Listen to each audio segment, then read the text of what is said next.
We're overlooking the Agora, the most important public space in Athens in the 5th century BCE. If up the sacred way, at the top of the Acropolis, were the sacred sites of Athens, here at the base was the place of public discourse, the heart of the Athenian experiment in democracy. In the 5th century, we see this opening up of the ability of the citizenry to participate in the government. But Athens was not the kind of democracy that we think of in the West. The citizens of Athens didn't vote for the representatives in the government, but participated directly. With an election, anyone who's a great speaker or someone who's particularly wealthy could become politically powerful. And so offices were held by rotation instead of by election. There were few positions that were voted on, and those were positions where particular skills were required. For instance, Pericles was re-elected to be the general some 15 times. He was essentially the leader or the president of Athens during about a 30-year period. But it's important to remember what we mean by the ideas of democracy that were started and formulated here. Well, they were extremely limited. In order to be able to take part in public life, to take part in governmental decision-making, you had to be a citizen. And in order to be a citizen, you had to be male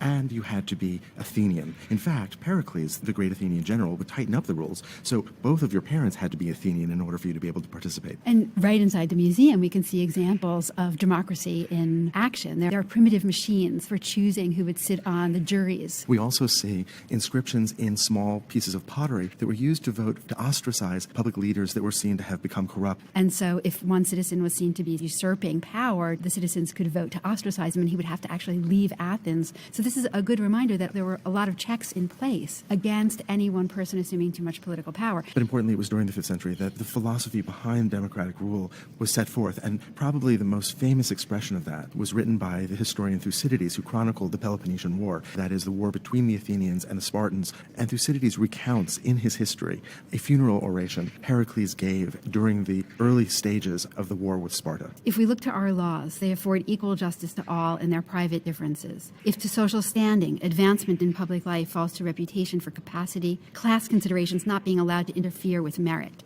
Nor again does poverty bar the way. If a man is able to serve the state, he is not hindered by the obscurity of his condition. So what Pericles, by way of Thucydides, is laying out here is this notion of a meritocracy, and that no able person's ability is lost due to having been born without wealth. And the idea of equality before the law. These are fundamental principles to Western ideas of democracy, and it's no wonder that we look back to Athens in the 5th century BCE and heroize it maybe a bit too much sometimes. Well, especially considering how fragile it was and how limited it was and how short-lived it was. So this is a space that started out as a place for market, as a place of buying and selling, and gradually during the Archaic and then the Classical period became a place of government with administrative buildings and also some sacred spots as well, although the primary sacred spot was, of course, on the Acropolis. We also have increasingly substantial structures built in the 5th century in the Agora, and one of the most important is called the Stoa. People would have conducted business here. Political discussions might have taken place here. All kinds of civic life. Once a year, a great procession would make its way through the Agora and up to the Sacred Mount. This is the main religious festival in Athens, dedicated to Athena, the goddess who's the protectress of the city. So